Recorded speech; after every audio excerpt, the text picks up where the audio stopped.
মনের দেশে সবাই রাজা, আমি একাই রাজকুমার। হায় রে ভাই রে, এই যে টাইটেলটা দিয়েছে ওরা, ওই টাইটেলটা জাস্ট বকওয়াস বকওয়াস বকওয়াস। নামের সাথে কোনো মিল নাই, কাহিনীর সাথে কোনো মিল নাই, জাস্ট একটা ফাও নাম দিয়ে দিয়েছে আমি রাজকুমার। আমি একাই রাজকুমার, আমি একাই রাজকুমার। তো বন্ধুরা, ওয়েলকাম টু দ্য সমালোচনার দুনিয়া। বন্ধুরা, আমি সিনেমাটা অলরেডি হলে গিয়ে দেখেছি এবং সময় পাই নাই। প্রথম দিন বন্ধুদের সাথে ঘুরতে চলে গিয়েছিলাম, পরের দিন ফ্যামিলি নিয়ে ঘুরতে চলে গিয়েছিলাম, যার কারণে গতকালকে সিনেমাটা দেখা এবং আজকে রিভিউ নিয়ে আপনাদের কাছে চলে এসেছি।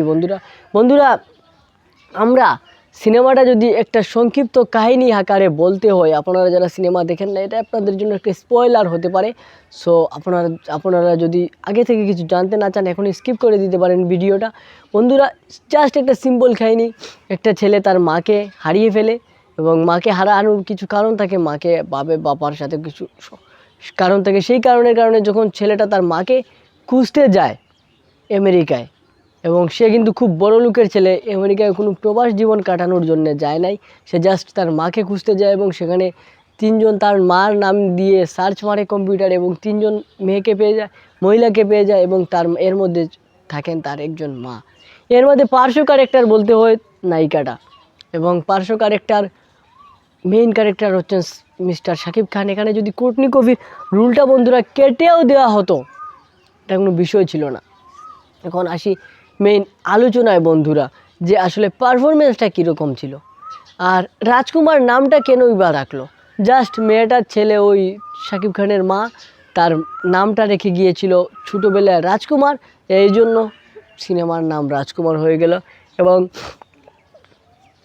সিনেমার টাইটেল মানে পুরো তার নামও রাজকুমার ছিল না, সিনেমায়ও তার নাম রাজকুমার ছিল না। শুধুমাত্র যখন তার মাকে খুঁজতে যায় তখন তার বাপ বলে যে, বাবা তোর আসল নাম কিন্তু রাজকুমার, রাজকুমার বললেই তোর মা তোকে চিনে ফেলবে, এরকম একটা কাহিনী। আর লাস্টে তার মার সাথে যখন দেখা হওয়ার সময় ছিল, তখন সে মিস্টার শাকিব খান মারা যায় এবং খুবই ছন্ন ছাড়া লাস্ট প্রথম হাফটা, তাও এটা বোঝা যাচ্ছিল সিনেমাটা একটা জায়গায় এগুচ্ছে, একটা কাহিনী নিয়ে এগুচ্ছে, কিন্তু লাস্ট জায়গায় ভাই কি বুঝে শাকিব খানকে মেরে দেওয়া হলো, কি বুঝে নায়িকার ফিনিশিং দেওয়া হলো না, কি বুঝে ভিলেন কই গেল, কোথায় কি হলো, কোনো কিছুর কোনো লেভেল নাই। আর এটা আপনারা যারা এন্ড গেম, ইনফিনিটি ওয়ার এবং বলিউডের সিনেমা দেখেন, তাদের অবশ্যই ভালো লাগবে না। আর যারা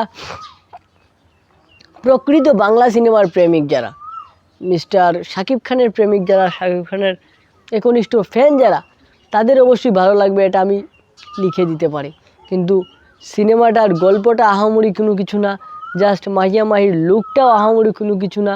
আর আরশ খান, যিনি শাকিব খানের বাবার অ্যাক্টিং করেছেন, সালা ওই লুকটা তো পুরো ফালতু ফালতু ফালতু, পুরো ফালতু একটা লুক দিয়ে দিয়েছে ওই লুকটাকে, মিস্টার নায়ককে, মিস্টার আরশ খানকে জাস্ট ক্লুনের মতো লাগতেছিল, লম্বা দাড়ি আর জাস্ট একটা গোফ মাঝখানে, জাস্ট বকওয়াস বলতে হবে। আর এবারে আসি যদি পারফরমেন্সে, শাকিব খানের পারফরমেন্স মোটামুটি ভালো ছিল, উনি অ্যাক্টিংটা ভালোই করেছেন, কিন্তু ওনার যে লুকটা, অনেকে বলতেছে খারাপ লাগতেছে, ওনার দাড়ি নেই, কিন্তু আমার কাছে মনে হয়েছে যে এই লুকটা মোটামুটি মানের ছিল, অতটা ভালো নাই। যে যেমনটা লেগেছিল রাজকুমার গানের মধ্যে, তেমনটা ভালো লাগে না এই সিনেমার মধ্যে, জাস্ট মোটামুটি ভালো বলবো আমি।